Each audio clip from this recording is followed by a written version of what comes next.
Hi, my name is Ted Romano. I'm the service manager here at Magnussen's Fremont Hyundai, and I was just going to go over the air filtration system on the Hyundai engine in the engine compartment.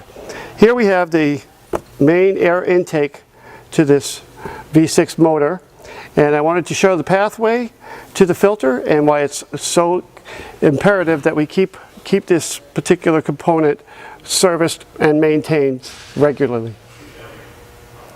I'm going to show you how to access the filter system.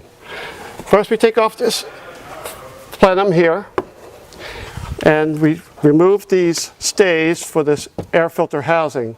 The housing itself is a sealed compartment which actually funnels the air directly into the motor so that no other air can enter the engine without going through this particular compartment.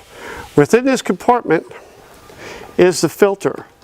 As you can see, the air intake is below the filter, requiring that all the air be filtered before it enters into the motor. Basically, this is a filter with 10,000 miles on it. Very close to being needed for service. It's recommended that every 15,000 miles you replace your engine's air filter.